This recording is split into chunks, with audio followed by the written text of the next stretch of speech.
الحمدللہ والصلاۃ والسلام علی رسول اللہ واشہد ان لا الہ الا اللہ واشہد ان محمد عبدہ ورسولہ اما بعد۔ استخارہ اپنے معاملات میں اور اپنے حاجات میں ہمیں اللہ تعالیٰ سے کرتے رہنا چاہیے۔ استخارہ کیسے کرتے ہیں اور اس کی کیا اہمیت ہے، اس کے بارے میں صحیح بخاری کی حدیث دیکھیں۔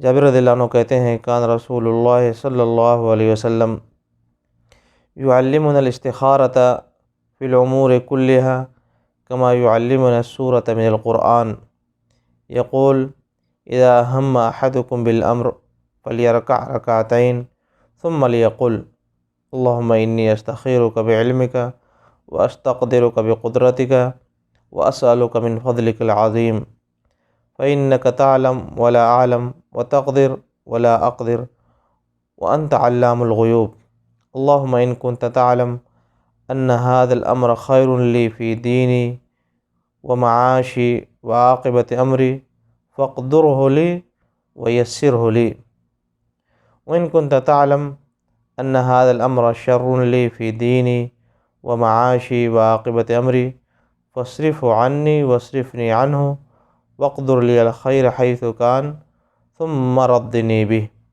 ويسمي حاجته۔ ٹھیک ہے، یہ صحیح بخاری کی حدیث ہے۔ صحیح بخاری میں کئی جگہوں پر یہ حدیث آئی ہوئی ہے۔ جابر رضی اللہ عنہ کہتے ہیں کہ اللہ کے نبی علیہ السلام ہم لوگوں کو سارے معاملات میں استخارہ کرنا سکھایا کرتے تھے، ایسے ہی سکھاتے تھے جیسے آپ ہمیں قرآن کی صورتیں سکھایا کرتے تھے، یعنی جس طرح سے قرآن کی صورتیں ہمیں سکھاتے تھے اسی اہتمام کے ساتھ آپ ہمیں استخارہ کرنا بھی سکھایا کرتے تھے، اور سارے معاملات میں آپ ہمیں استخارہ کی ترغیب دیتے تھے کہ استخارہ کیا کرو۔ پھر دیکھیں استخارہ کیسے کرنا ہے، پھر اس کا طریقہ بتا رہے ہیں کہ نبی علیہ السلام فرماتے تھے کہ اذا ہم احدکم بالامر فلیرکع رکعتین، جب تم میں سے کوئی شخص کوئی کام کرنے چلے تو اسے چاہیے کہ یعنی کسی کام کا ارادہ کرے، کوئی کام کرنے جا رہا ہے، کوئی معاملہ درپیش آیا ہے تو اسے چاہیے کہ استخارہ کر لے۔ کیسے کرے گا؟ اسے چاہیے کہ 2 رکعات نماز پڑھے۔ استخارہ کیسے کرنا ہے؟ پہلے جا کر کے 2 رکعات بندہ نماز پڑھے، پھر نماز کے بعد یہ دعا پڑھے، یا نماز کے تشہد میں ساری دعاؤں سے فارغ ہو کر کے سلام پھیرنے کی جب باری آئے تو یہ دعا پڑھے۔ علماء نے دونوں چیزوں کے بارے میں کہا ہے کہ حدیث سے دونوں چیزوں کا احتمال ہے، اور چاہے نماز پڑھ کر کے اس دعا کو پڑھے یا سلام پھیرنے سے پہلے تشہد میں اس دعا کو پڑھ لے۔ تو بہرحال 2 رکعت نماز پڑھے اور نماز کے بعد یہ دعا پڑھے۔ کون سی دعا؟ اللہم انی استخیرک بعلمک، یعنی اے اللہ میں تجھ سے تیرے علم کے ذریعے سے خیر کا طلبگار ہوں، واستقدرک بقدرتک، اور تیری قدرت کے ذریعے سے میں قدرت طلب کر رہا ہوں، واسألک من فضلک العظیم، اور تیرے فضل عظیم میں سے کچھ فضل کا میں سوال کر رہا ہوں، فإنک تقدر ولا اقدر، اس لیے کہ تو قدرت رکھتا ہے اور میں کچھ بھی قدرت نہیں رکھتا ہوں، وتعلم ولا اعلم، اور علم تیرے پاس ہے میرے پاس کوئی علم نہیں ہے، وانت علام الغیوب، اور سارے غیب کا جاننے والا اللہ تو ہے۔ اللہم ان کنت تعلم ان هذا الامر خیر لی، اے اللہ اگر تجھے معلوم ہے کہ یہ کام میں جو کرنے جا رہا ہوں یہ میرے لیے بہتر ہے، فی دینی، میرے دین میں، یعنی میرے دینی معاملات میں میرے لیے بہتر ہوگا، ومعاشی، میری زندگی میں میرے لیے دنیاوی زندگی میرے لیے بہتر ہوگا، وعاقبت امری، اور اس کا جو انجام ہونے والا وہ سب میرے لیے بہتر ہوگا، فاقدرہ لی، تو اے اللہ اسے میرے لیے مقدر کر دے، ویسرہ لی، اور اللہ اسے میرے لیے آسان کر دے، وإن كنت تعلم، اور اے اللہ اگر تجھے معلوم ہے ان هذا الامر شر لی، کہ یہ کام جو میں کرنے جا رہا ہوں یہ میرے لیے اچھا نہیں ہے، فی دینی، میرے دین میں، ومعاشی، میری زندگی میں، وعاقبت امری، اور اس معاملے کے انجام کے اعتبار سے، میرے معاملے کے انجام کے اعتبار سے یہ اچھا ہونے والا نہیں ہے، فاصرفہ عنی، اے اللہ تو اس کام کو مجھ سے ٹال دے، دور کر دے، واصرفنی عنہ، اور مجھے اس سے دور کر دے۔ وقدر لی الخیر حیث کان، اور اللہ بھلائی بہتری جہاں بھی ہو وہ میرے لیے مقدر کر دے۔ ثم ردنی بہ، پھر اللہ اس بھلائی سے مجھے راضی کر دے۔ ویسمی حاجتہ، اور پھر اپنی ضرورت بیان کر سکتا کہ اللہ یہ کام میں کرنے جا رہا ہوں، یہ کام میں کرنے جا رہا ہوں۔ یہ دیکھیں حدیث ہے۔ پتہ کیا چلا کہ جب بھی بندہ کوئی کام کرنے جائے جس کے بارے میں اسے کوئی پتہ نہیں ہے کہ کیا ہونے والا ہے، اور یہ نہیں کہ کوئی بھاری بھرکم کام ہو تبھی استخارہ کرنا ہے۔ کہیں بھی آدمی سفر کرنے جا رہا ہے تو اس سے سمجھ میں بات نہیں آ رہی ہے، اللہ تعالیٰ سے استخارہ کر لے۔ کہیں آدمی کوئی کاروبار شروع کرنے جا رہا ہے، اللہ تعالیٰ سے استخارہ کر لے۔ کوئی آدمی کسی سے شادی کرنے جا رہا ہے، اللہ تعالیٰ سے استخارہ کر لے۔ کوئی بھی معاملہ ہو، کسی بھی قسم کا معاملہ ہو، چھوٹا بڑا کوئی بھی معاملہ ہو، بندہ اس میں استخارہ کر سکتا ہے، بلکہ اسے کرنا چاہیے۔ بس کن چیزوں میں استخارہ نہیں کرنا چاہیے؟ جو واجبات ہیں، یعنی آدمی کو نماز پڑھنا ہے اور یہ سب چیزیں جو واجبات ہیں جو ضروری ہیں اس میں استخارہ نہیں کرنا، وہ تو شریعت کی جانب سے حکم ہے۔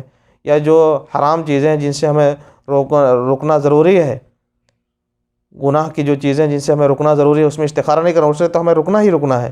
لیکن اس کے علاوہ جو عام معاملات ہیں، جو مباح کے درجے کے معاملات ہیں، کر بھی سکتے ہیں نہیں کر سکتے ہیں، ان میں سے کوئی کام بندہ کرنے جا رہا ہے تو اسے چاہیے کہ وہ استخارہ کر لیا کرے اللہ تعالیٰ سے۔ واجب نہیں ہے مگر یہ بہترین طریقہ ہے، اللہ تعالیٰ سے اپنے لیے بھلائی مانگ لے، کیونکہ وہ کرنے کام جا رہا ہے، انجام کا اسے کوئی پتہ نہیں ہے، تو اسے چاہیے کہ اللہ تعالیٰ سے دعا کر لے، استخارہ طلب کر لے۔ استخارہ کیسے کرنا ہے؟ 2 رکعت نماز پڑھے، 2 رکعت نماز پڑھے، اور نماز کے بعد یہ دعا پڑھ لے، اللہم انی استخیرک بعلمک واستقدرک بقدرتک واسألک من فضلک العظیم فإنک تقدر ولا اقدر وتعلم ولا اعلم وانت علام الغیوب اللہم ان کنت تعلم ان هذا الامر خیر لی فی دینی ومعاشی وعاقبت امری فاقدرہ لی ویسرہ لی ثم بارک لی فیہ، ثم بارک لی فیہ، یہ بھی لفظ ہے اس میں، ثم بارک لی فیہ، پھر اللہ پھر اس میں میرے لیے برکت عطا فرما دے۔ وَإِن كُنْتَ تَعْلَمُ أَنَّ هَذَا الْأَمْرَ شَرٌّ لِّي فِي دِينِي وَمَعَاشِي وَعَاقِبَةِ أَمْرِي فاصرفه عني واصرفني عنه واقدر لي الخير حيث كان ثم ردني به۔ یہ دعا ہے، اور اس دعا کو کر کے اپنی حاجت بیان کر کے اللہ میں یہ کام کرنے جا رہا ہوں، اور اس کی نیت بھی بہرحال انشاءاللہ اس کے لیے کافی ہے۔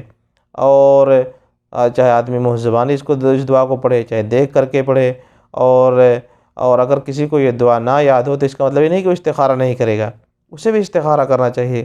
کیسے استخارہ کرے گا؟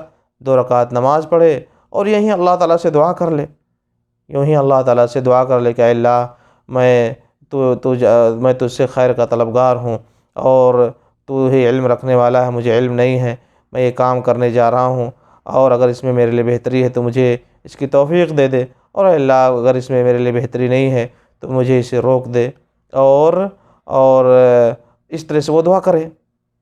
یعنی کہنے کا مطلب یہ ہے کہ اگر کوئی ایسی سچویشن آئے جس میں بندے کو دعا نہیں یاد ہے تو اس کا مطلب یہ نہیں ہے کہ دعا کرنا ہی استخارہ کرنا ہی چھوڑ دے، بلکہ اسے استخارہ بہرحال کرنا چاہیے، استخارہ بہرحال کرنا چاہیے، اپنے طور سے بھی اللہ تعالیٰ سے یوں ہی دعا کرے۔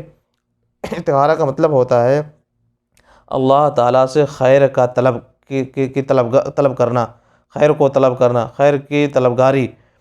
تو یہ چیز ہمیشہ بندے کو اللہ تعالیٰ سے مانگنا ہی مانگنا ہے۔ کیسے مانگنا ہے؟ اصل طریقہ یہ ہے کہ دعا کر کے نماز پڑھ کر یہ دعا پڑھے، لیکن اگر یہ دعا نہ بھی یاد ہو تو نماز پڑھ کر کے یوں ہی اللہ تعالیٰ سے دعا کر لے کہ اے اللہ میں یہ کام کرنے جا رہا ہوں، اگر یہ میرے لیے بہتری ہے اس میں تو مجھے توفیق دے دے، اور اگر یہ میرے لیے اچھا ہونے والا نہیں ہے تو مجھے اس سے روک دے۔ مگر یہ کہ اصل تو وہی ہے کہ آدمی اس دعا کو پڑھے اور اللہ تعالیٰ سے اس کے ذریعے سے دعا کرے۔ یہ استخارہ کا طریقہ ہے، اور یہ ہمیں اپنے معاملات میں اس کو لازم پکڑنے کی کوشش کرنی چاہیے۔ کوئی بھی معاملہ پیش آئے ہمارے پاس تو اس پر قدم بڑھانے سے پہلے بہتر ہمیشہ یہ ہوگا کہ اللہ تعالیٰ سے استخارہ کر لے۔ اور بہت سارے لوگ یہ سمجھتے ہیں کہ استخارہ کر کے ہم سو جائیں اور جو خواب میں بات آئے گی وہی مجھے کرنا ہے، ایسی کوئی بات نہیں ہے۔ یہ سب وہمی باتیں ہیں جو لوگ کہتے ہیں، اور مجھے فلاں معاملے کے بارے میں جب انشراح ہو جائے گا، دل میں جو بات بیٹھ جائے گی وہی کرنا، ایسی کچھ نہیں ہے۔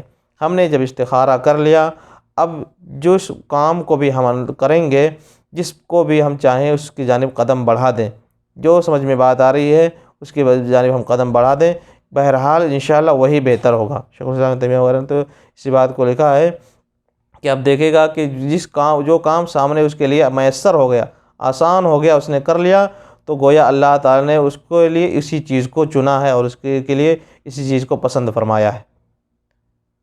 تو استخارہ کرنے کے بعد کسی چیز کا انتظار نہیں کرنا ہے، بلکہ استخارہ کرنے کے بعد اب بندہ جس کام کو بھی کر بیٹھے گا، انشاءاللہ وہی بہتر ہوگا، انشاءاللہ وہی بہتر ہوگا۔ اس بات کو پر اسے یقین رکھنا چاہیے۔